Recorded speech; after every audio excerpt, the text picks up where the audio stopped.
I was the one sent to confirm that humanity deserved to die.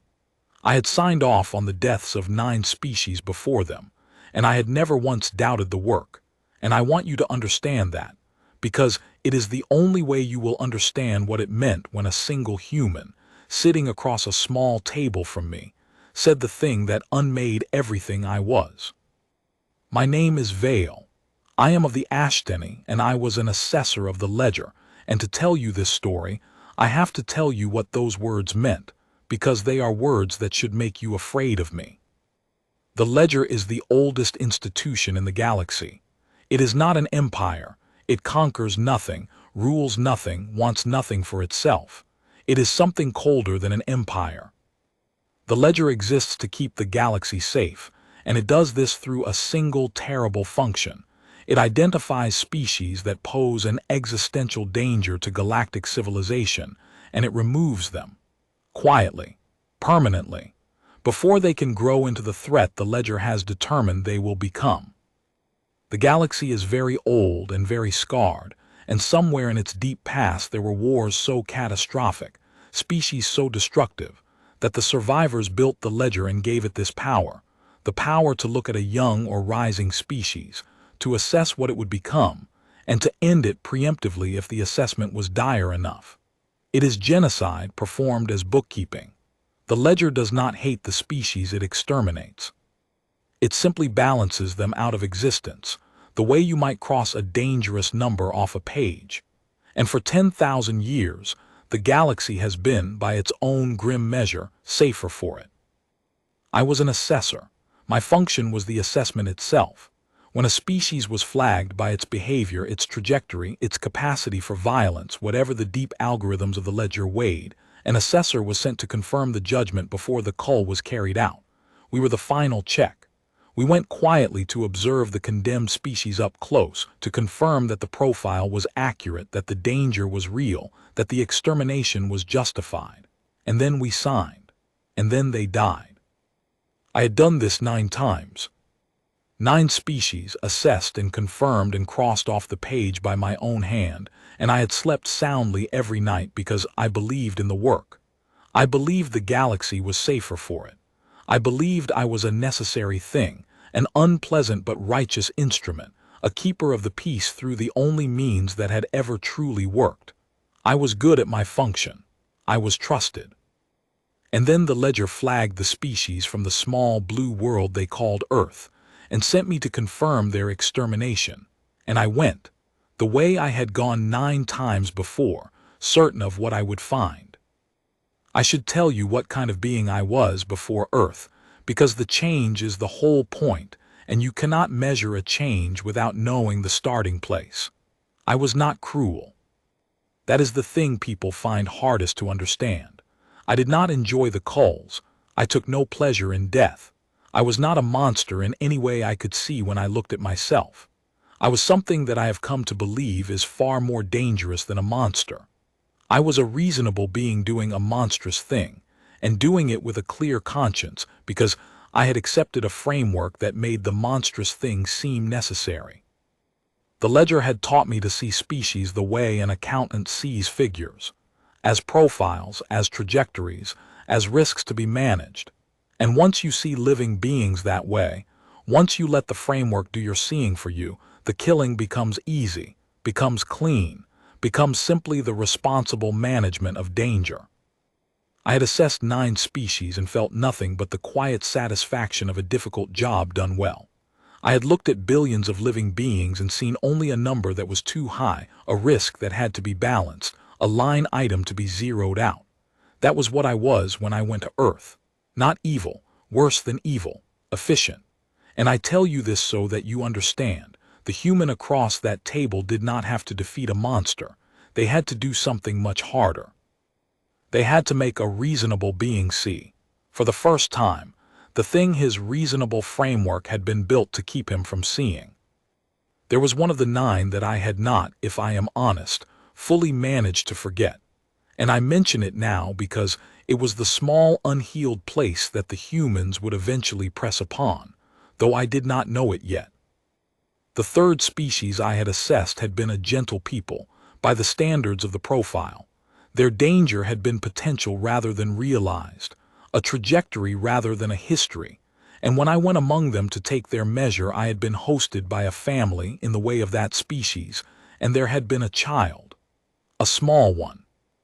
It had been curious about me, unafraid, the way the young of many species are before they learn what there is to fear, and it had followed me about and shown me its small treasures, and on the last day, before I withdrew to sign the order that would end its world, it had given me a gift, a worthless pretty thing, a stone it had found, pressed into my hand with the grave seriousness of the very young. I had taken it. I had signed the order 3 days later. I had told myself, as I always did, that the assessment was sound, that the danger was real. That sentiment could not be allowed to outweigh the safety of the galaxy. And I had kept the stone. I never knew why.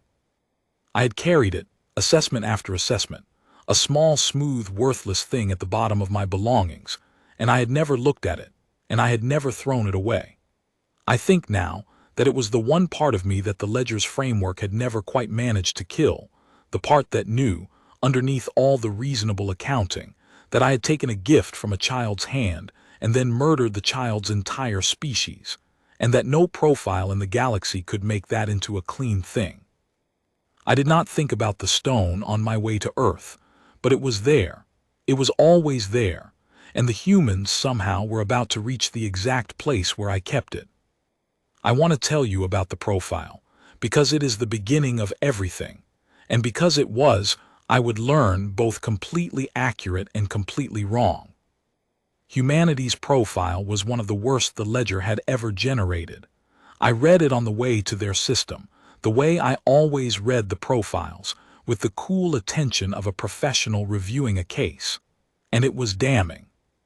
Humans were violent, extraordinarily so, a species whose entire history was war, whose technological progress had been driven by the development of weapons, who had killed each other in numbers that genuinely disturbed even me, and I am not a being who is easily disturbed by death. They were tribal, fractious, prone to hatred, capable of astonishing cruelty to their own kind and to the other life of their world. They were expanding, reaching for the stars, growing in capability, on exactly the trajectory the ledger was built to catch. A young species, dangerous and rising, that would, the assessment concluded, become a catastrophic threat to galactic civilization within a handful of generations. The profile recommended immediate call. The numbers were not close.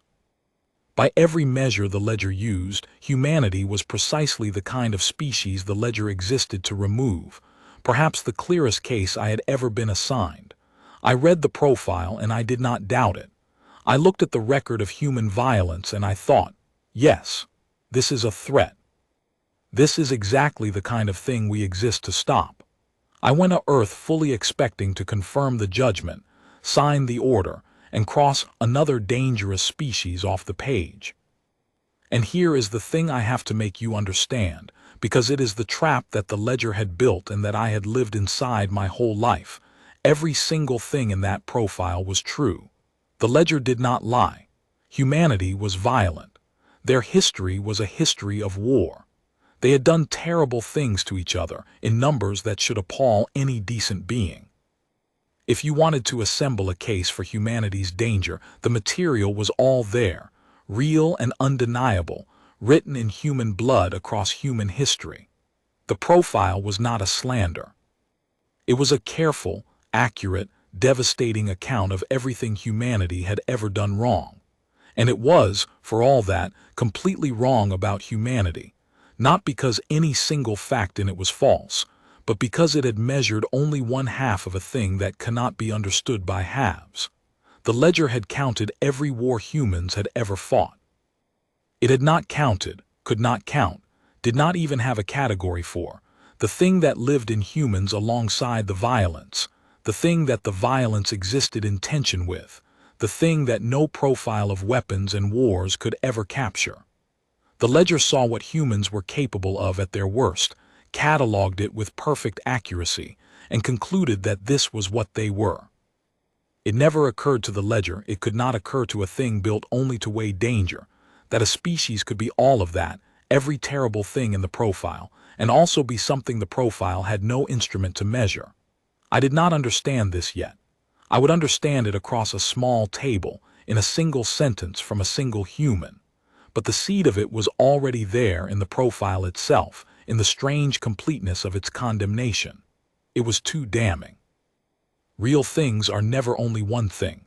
Only a lie or a half-truth is ever that clean.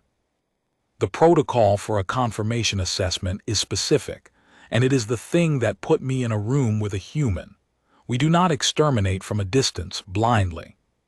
The ledger, for all its coldness, requires the final check to be made up close. An assessor must make contact with the condemned species, must observe them directly, must look the danger in the face before signing the order that ends it. It is the one mercy in the whole grim system, if you can call it that no species dies without being seen, truly seen, by the one who confirms their death. So the protocol called for me to make contact, to present myself to humanity as an envoy, not telling them what I truly was, not telling them they had been marked for extermination, and to spend time among them, observing, assessing, confirming before I withdrew and signed the order. They would never know. That was how it always went. The condemned species spent its last days hosting a friendly envoy from the stars, never knowing that the envoy was their judge, never knowing that the pleasant visitor taking their measure was deciding whether they would see another year. It was, I see now, a monstrous thing. At the time, it was simply procedure. I remember my first sight of their world, and I remember it because of how completely it failed to match the profile in my mind. I had spent the journey immersed in the record of human violence, wars, and atrocities and cruelties, a catalog of everything dark in their nature. And I expected, I think, to arrive at a world that looked like that record, scarred, grim, a place that announced its own danger. Instead, I came over a small blue world, wrapped in white cloud, turning slowly in the light of its ordinary sun, and it was, I will say the word, though it embarrasses me, beautiful. Achingly so.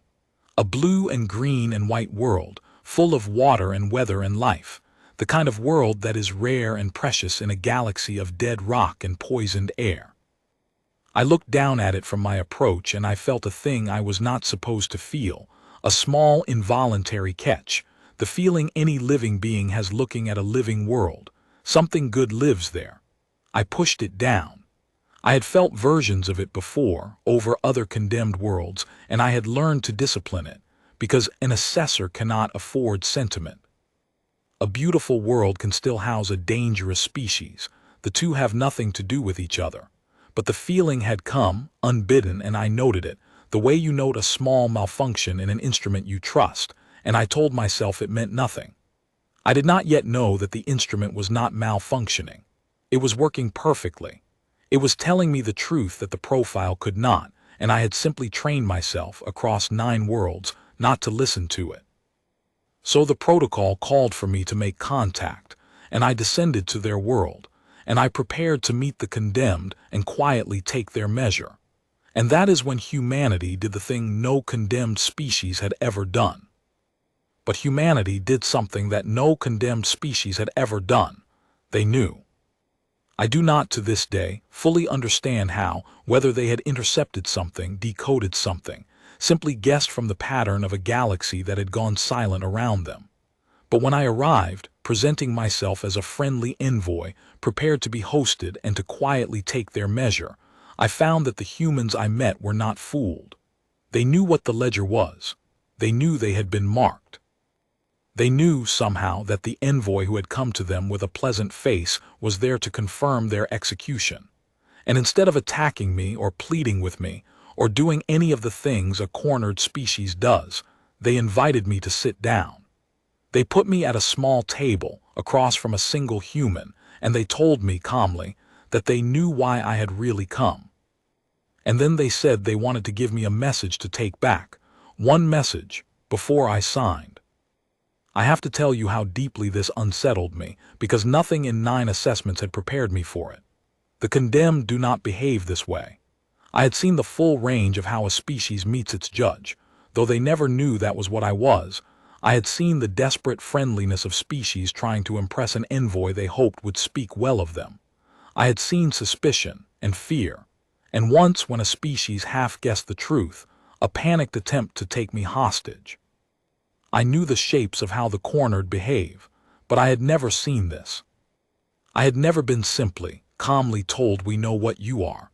We know what you have come to do," by beings who then did not rage, did not beg, did not bargain, who instead pulled out a chair and offered me something to drink and sat down across from me with an expression I had no name for.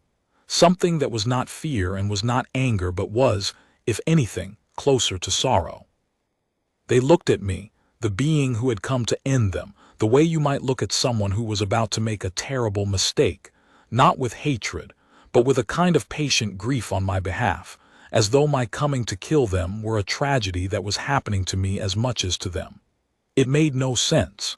It frightened me more than an attack would have.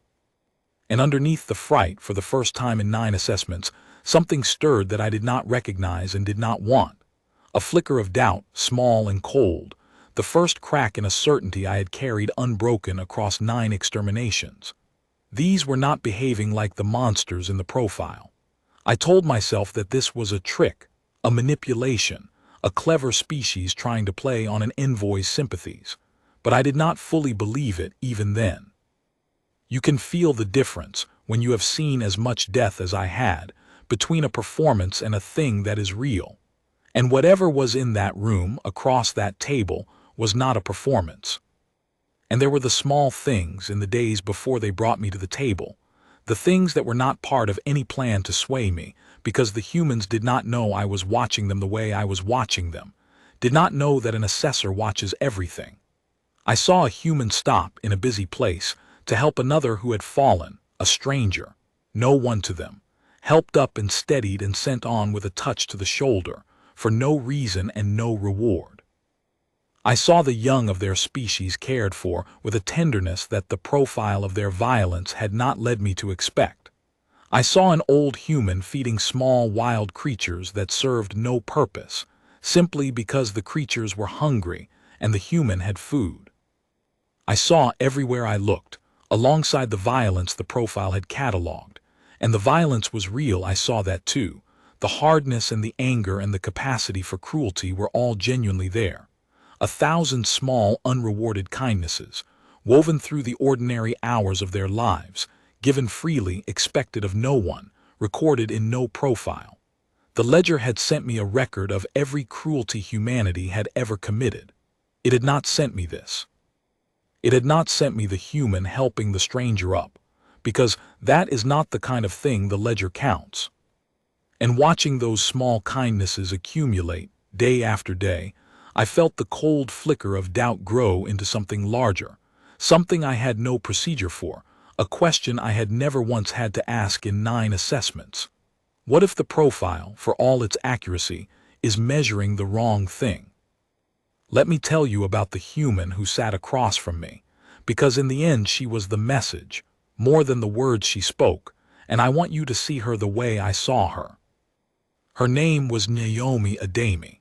She was not, as far as I could tell, anyone particularly important, not a leader of their world, not a warrior, not one of the powerful. When I asked later why they had chosen her to sit across from me, to be the one human who would speak for all of humanity in the most important conversation their species would ever have, the answer I received was strange and stayed with me. They had not chosen her for her power, or her cleverness, or her rank. They had chosen her, they said, because she was kind, because if their species was to be measured by a single one of them, they wanted it to be measured by someone who was good. It was such an odd basis for a decision, by the standards I knew. The ledger would have sent its most formidable representative. An empire would have sent its most cunning. Humanity, knowing it was about to be judged, had sent the kindest person they could find and trusted that to be enough. I did not understand it at the time. I understand it completely now. She was older for a human, past the middle of their short lives. She had the lines on her face that humans get from a lifetime of expression, and most of them, I noticed, were the lines that come from smiling, though she was not smiling when I met her. She sat across the small table from me with her hands folded, and she looked at me, at the being who had come to confirm the death of her entire species, without fear and without hate, and with that expression I had no name for, the patient, sorrowful one. And when she spoke, her voice was quiet and steady and gentle. She said she knew what I was. She said she knew what I had come to do. She said she did not blame me for it, that she understood I believed I was doing something necessary, and that she did not think I was a monster, only a person who had been taught to see the wrong thing. And then she said that humanity wanted to give me one message to take back to the ledger before I signed the order. Just one. And she asked if I would hear it. I said that I would. I told myself I was simply following protocol, that hearing the condemned species' final words was part of the assessment, a box to check. But that was not the whole truth. The whole truth was that I wanted to hear it. Something in that quiet, kind woman across the small table had reached past 9 assessments and 10,000 years of the ledger's certainty, and touched the small, cold flicker of doubt I had felt the moment I saw their beautiful world. And I needed, though I would not have admitted it, to hear what humanity would say with the last breath I was about to take from them. I remember the room exactly because everything in it was about to change me, and the mind holds tight to the place where it was unmade. It was a plain room. That surprised me. I had half expected when they brought me to hear humanity's final message, some grand chamber, some hall of state, the kind of setting a species chooses when it wants to impress its judge. Instead, it was small and ordinary, a quiet room with a single window, a worn table, 2 chairs, a warmth to it that came from use rather than design. There was light coming in through the window, the soft gold light of their world's late afternoon, falling across the table between us. Somewhere outside, faintly, I could hear the sounds of their world going on, distant voices, the small, ordinary noises of life being lived by people who knew, all of them, that a being had come to end them, and who were going on living anyway, gently, in the time they had left. I sat in one chair. Naomi Adami sat in the other. The gold light lay on the table between us. And for a long moment she did not speak. She only looked at me, with those smile-lined eyes and that patient sorrow, gathering herself, choosing. I understood later not her words, but her whole heart, because she knew that what she was about to say was the only thing that stood between her entire species and the end, and that it could not be a trick or a plea or a clever argument, because I had been trained to defeat all of those. It had to be something truer than any of those. So she took a breath, in the gold light in the small plain room, and she gave me humanity's one message. So I sat back, and I told her to speak. And she gave me the message that changed the fate of the galaxy, because the ledger had assessed humanity correctly in every particular but one. And that one thing, the thing the profile could not see, was sitting across the small table from me, folding its hands, about to speak. She did not ask me to spare them.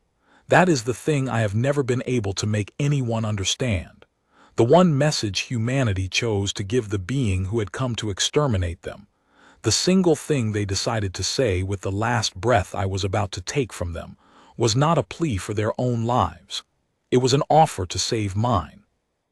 Let me tell you exactly what she said, because every word of it is carved into me, and I have repeated it to myself 10,000 times in the years since.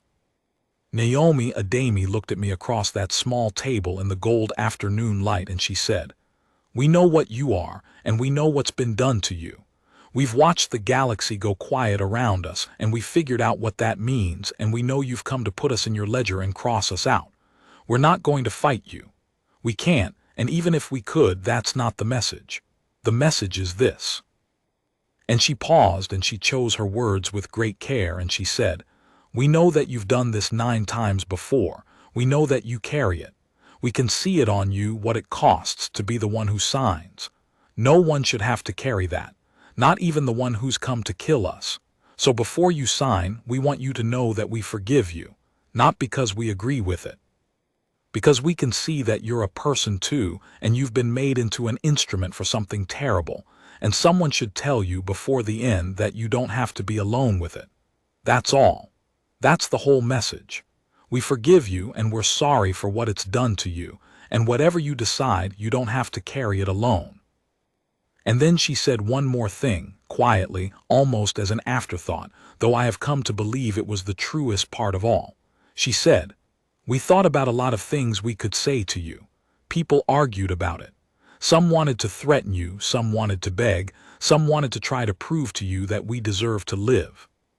But in the end we decided that if these really are our last days, we didn't want to spend them being something we're not. We didn't want to die afraid or die hating you or die pretending to be better than we are. We just wanted to be kind while we still could, even to you, especially to you, because you're the one who's going to have to live with it and we're not. And that seemed like the only thing worth doing with the time we have left." She folded her hands again and she looked at me, and there was no fear in her, none at all, only that deep patient sorrow, and she finished, "That's it. That's everything. Thank you for listening. I want you to understand what those words did to me, because nothing in 10,000 years of the Ledger's history had ever happened in one of those rooms before. I had been prepared for everything except this.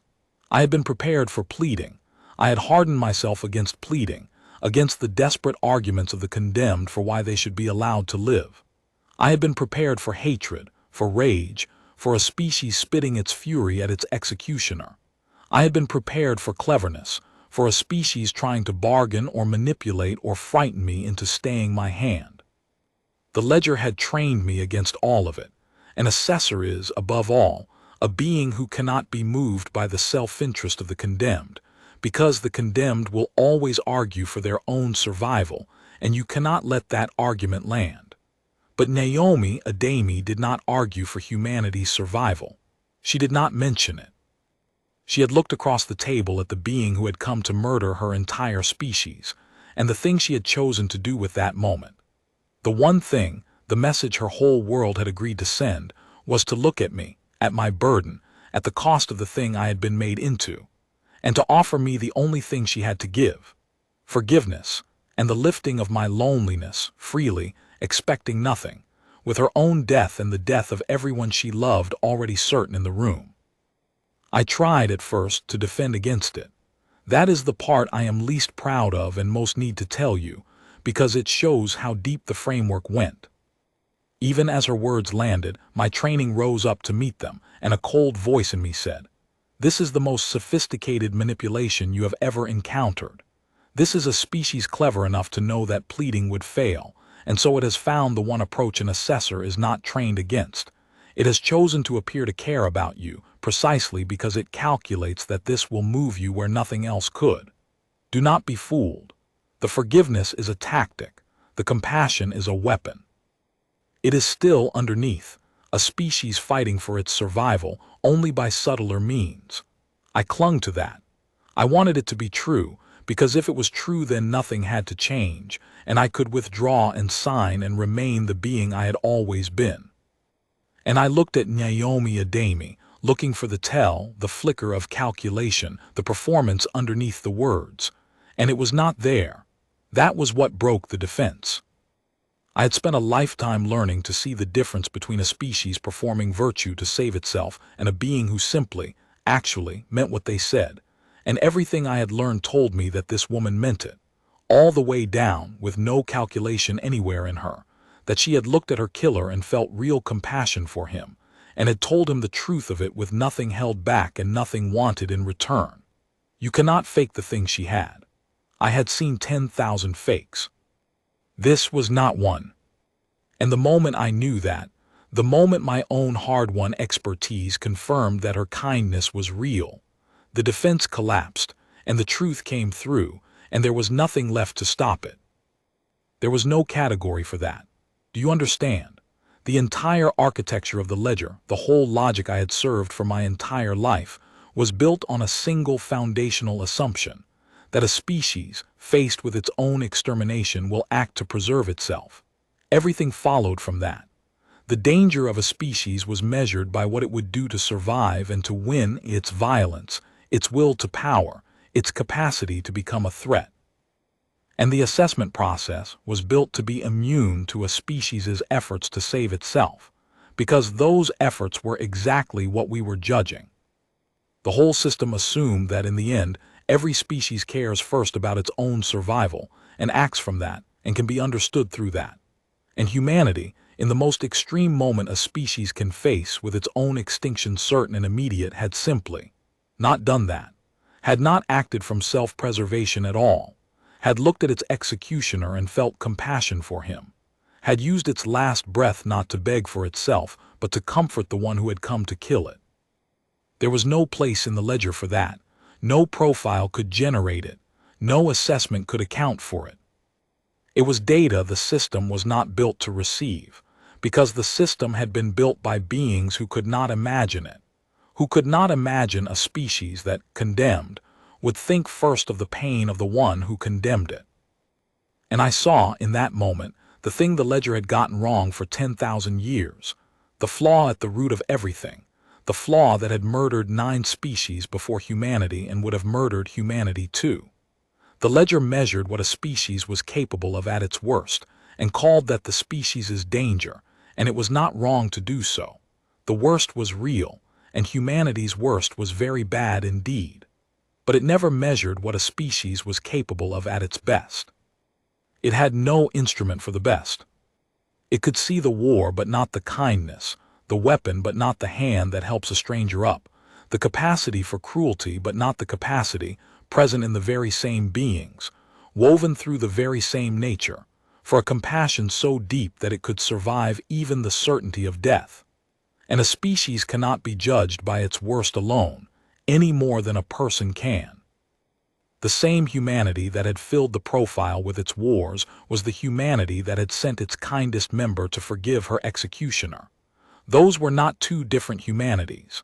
They were the same one. The violence and the kindness grew from the same root, the same fierce capacity to feel, the same nature that could burn the world and could also love it past all reason.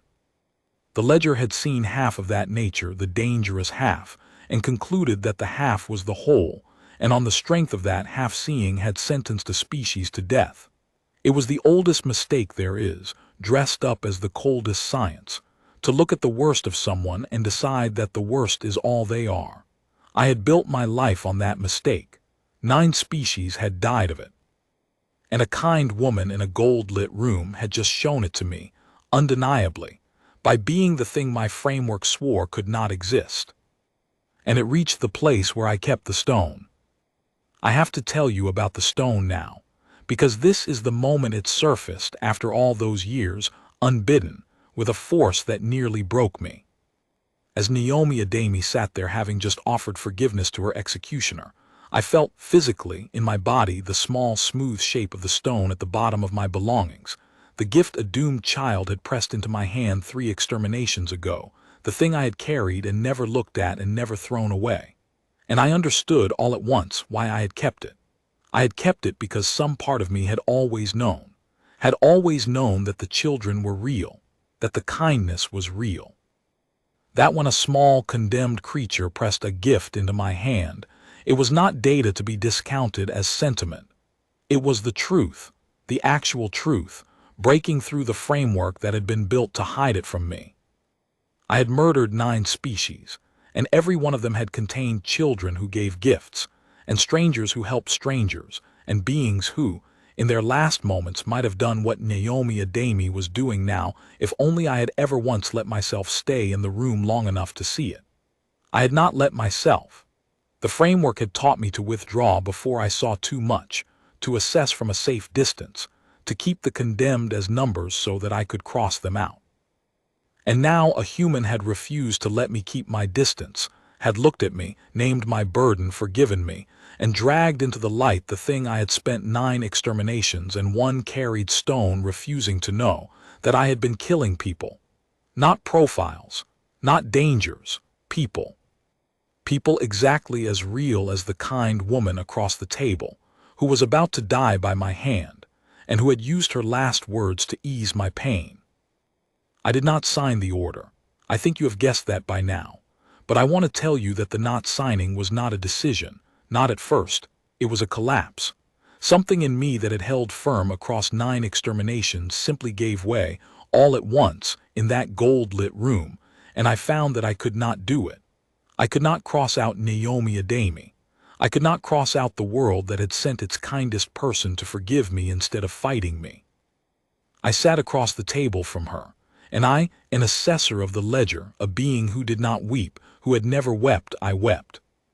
And she reached across the small table, this human who was supposed to be a monster, this member of the most dangerous species the ledger had ever profiled, and she took my hand, the way the child had taken my hand to give me the stone, and she held it, and she let me weep, and she said nothing because there was nothing left to say. The message had been delivered. It had done its work. The most dangerous species in the galaxy had defeated the ledger's most certain assessment, not with a weapon, not with an argument, but with a kindness that the entire architecture of galactic extermination had no defense against. I wept for a long time in that room, and I want to tell you what I wept for because it was not only Earth. I wept for the 9. For the 9 species I had crossed out, all of them, everyone, because Naomi Ademi had just shown me, beyond any possibility of denial, that I had not been crossing out dangers. I had been crossing out worlds full of people exactly like her. Worlds that had contained, every one of them, their own kind woman who would have forgiven me, their own child with a gift, their own 1,000 small unrewarded kindnesses that no profile had counted. I had killed them all without ever staying in the room long enough to see what I was killing. And now I could see it, all at once, 9 worlds of it, every person I had reduced to a number rising up before me as the people they had actually been. And the grief of that is a thing I will carry until I die. A grief so large that I do not think I have ever fully felt the whole of it, because I do not think a person can feel the whole of 9 species and survive it. Naomi held my hand through it. She did not tell me it was all right, because it was not all right, and she was not the kind of person who lied, even kindly. She simply stayed with me in it, this woman whose own death I had come to sign, and she did not let me be alone with what I had finally let myself know. It was the single greatest act of mercy I have ever received, and it came from someone I had come to murder. And exactly that, is the thing the ledger could never understand about the species it had marked for death. But sparing Earth was not the end of it. It was barely the beginning. Because I was one assessor, and the order stood, and the ledger did not simply forget a call because its assessor had failed to sign. There were 9 other species in the ground behind me, and a galaxy full of the ledger's machinery, and a judgment against humanity that my tears did nothing to lift. Let me tell you what I did when I left that room, what the message made me do, and how a single act of forgiveness from a condemned woman became the thing that changed not just the fate of Earth, but the fate of every species the ledger would ever judge again. Because Naomi Ademi had not only saved her world. She had handed me the one thing capable of bringing down the ledger itself, the truth about what it had been doing for 10,000 years, and the proof, in my own broken certainty, that it had been wrong. I left that room a different being than the one who had entered it, and the first thing the different being understood was that not signing the order was not enough. Sparing Earth saved Earth. It did not save the next world the ledger would mark, or the one after that, or undo the 9 that were already gone. If I wanted Naomi Ademi's message to mean anything beyond a single reprieve, I could not simply walk away from the ledger. I had to end it. I want to be honest about how impossible that seemed. The ledger was the oldest institution in the galaxy. It had existed for 10,000 years. It was not a government you could vote out or an empire you could defeat in battle. It was a deep, distributed, patient machine, woven into the foundations of galactic civilization, trusted by the great powers, feared by the small ones, accountable to no one. I was a single assessor who had failed, for the first time in the institution's history, to sign an order. When I did not sign, when I withdrew from Earth and filed no confirmation, the ledger did not collapse in confusion. It simply noted the anomaly, flagged me, and began the process of replacing me. Another assessor would be assigned. The order against Earth still stood.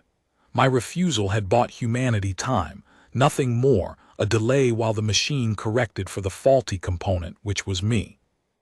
If I did nothing else, Earth would die anyway, only a little later, confirmed by some other assessor who had not sat in that gold-lit room and been unmade by a kind woman's forgiveness.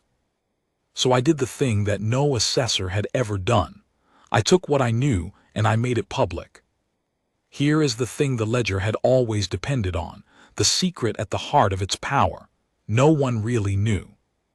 The great powers of the galaxy knew that the ledger existed, and knew, in a vague and comfortable way, that it managed existential threats. But they did not know, not really, not in their bones, what that meant. They did not know about the rooms.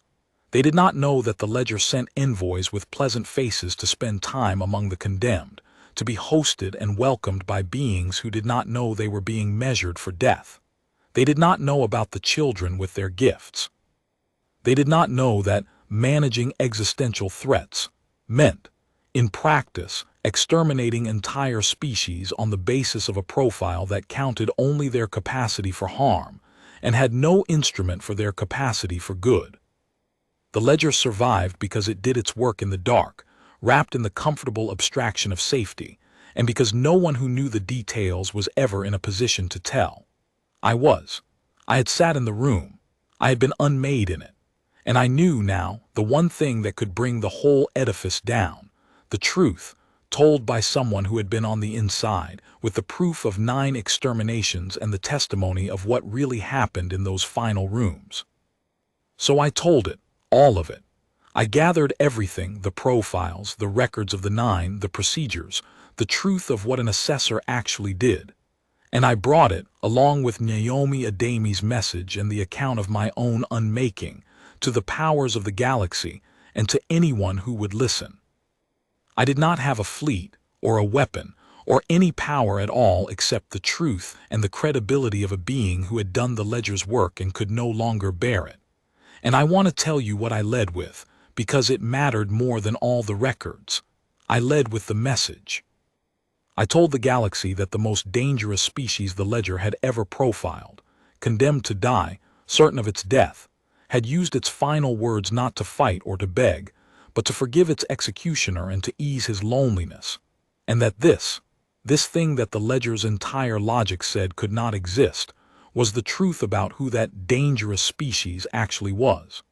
And if the ledger could be that wrong about humanity, I asked, how wrong had it been about the 9? How wrong would it be about the next world and the next? I will not pretend it was safe or that I was brave exactly. I was terrified the entire time. The ledger did not take kindly to what I was doing, and it had ways of dealing with beings who threatened it. I had been one of those ways once. I moved constantly in those months. I slept badly when I slept.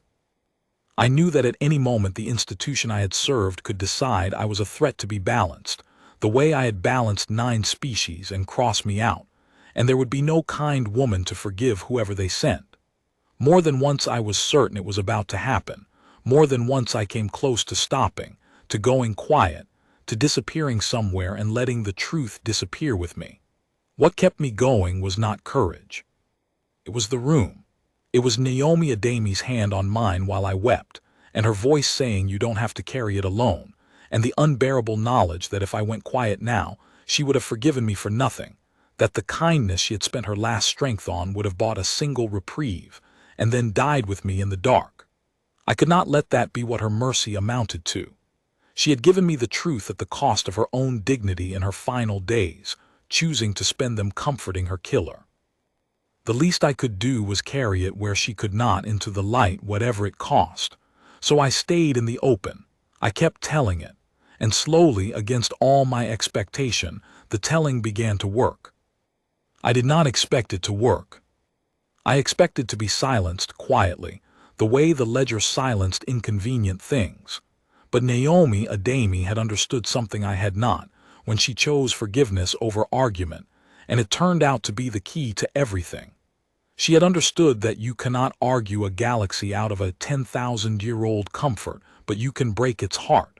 And the message broke the galaxy's heart.